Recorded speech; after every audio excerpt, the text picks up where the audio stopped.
Well, hello, my name is Bill Bush, and I'm going to be talking to you a little bit today about my experience teaching RIP version 2 to students. Now, I want to start by saying that first and foremost, I don't dive into the deep technical details here initially with my students. I try to stay very concept-driven. I think that routing protocols, we're talking about many levels of operation here, and I find that if I don't start with the larger picture of where these things fit in our information universe, I lose some students and we have to do some backtracking. So if I start up here conceptually and give examples of the why and the where, people are much more ready to dig into the how much more quickly. So let's talk a little bit about RIP first. Well, RIP is old. It's ancient in the calendar of internet working technologies. And so we have to use that as a tool to explain, it's a jumping off point for the more advanced protocols, the link state that we'll talk about in our enterprise networks. But it's a great place to start because it is a lot easier to understand. Typically, I will start with a brief history, talking about the origination of RIP coming from the Unix world with the routed protocol, or routed program, excuse me.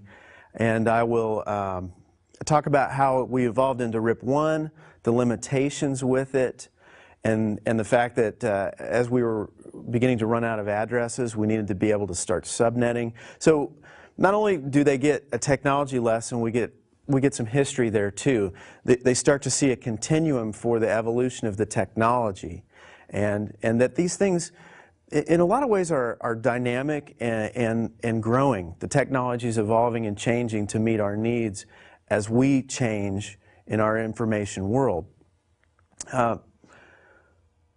When I start talking about the technical, oftentimes I need real-world physical examples to drive these points home with my students.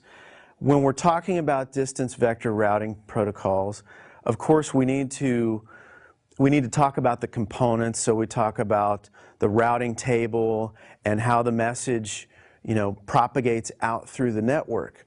But oftentimes my students, particularly if they've never been exposed to technology, they don't have any frame of reference and they don't understand where I'm going with this stuff. So case in point, when we're talking about administrative distance and how RIP version 2 has a very high administrative distance, comparatively speaking, to some of the other routing protocols, well, they don't have a frame of reference. They don't know that that's a significant shortcoming of the technology.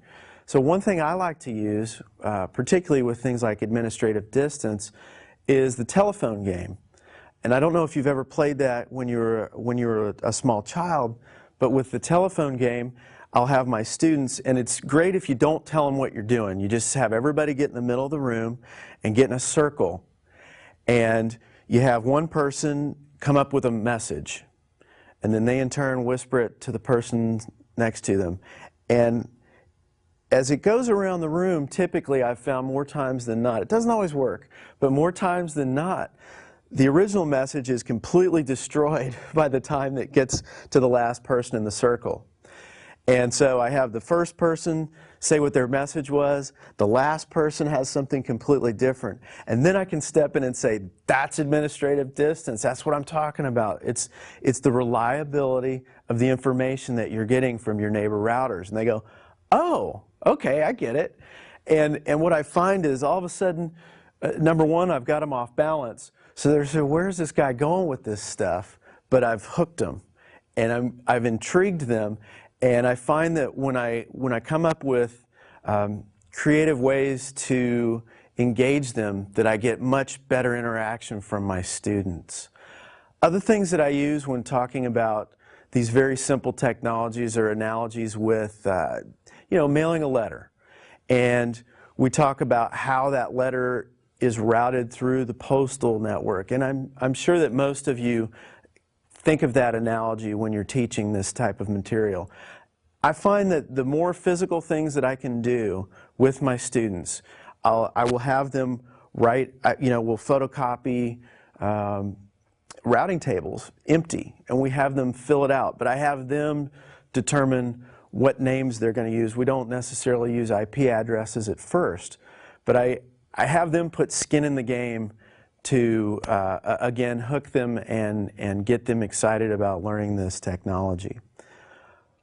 Another thing that I find that helps is a comparative analysis. I know in my own learning style, I like to be able to, I like that delta. I want to know, okay, I'm here, but how does this differ from other things out there? So I use a lot of rubrics or charts that break it down so that you can, you can clearly show, yes, these are all distance vector routing protocols, but if you look at RIP1 and 2, you can see that they're practically identical with the exception of VLSM. And then I can go into explaining, the significance of VLSM. Again, I'll backtrack to a little bit of the history of why we need to subnet. I don't necessarily go into subnetting unless somebody wants to know about it. As that's a horse of a different color, and oftentimes would completely eclipse any discussions I'm having about the routing protocols. So I try to mix and match from other lessons, often doing some blended learning, and I don't have any real one magic formula or process that I use. It's entirely dependent upon the level of experience in the class. If I'm lucky enough, I'll have a student that's doing this out in industry, and a lot of times I will engage them to help me teach the class. Number one, sometimes they can present it in a language that the students can relate to. In fact, one time I had a guy who, he used a video game that all of the kids knew about to explain it. I'd never heard of the video game before, but the lights went off for all the students because they said, oh yeah, I know that game. Okay, that's how that works. So I try to, bring group participation in as much as I possibly can when talking about these things. And I've had some good feedback from my students over time. The telephone game particularly, it really seems to drive things home for them. I'll have people come back to me sometimes several semesters later and I say, the one thing I remember about that class was when you talked about the distance vector routing protocols because you made us do that game, and I didn't know, I thought you were crazy, but it all came together and I understood it, and it really made it a lot easier for me for the rest of the class.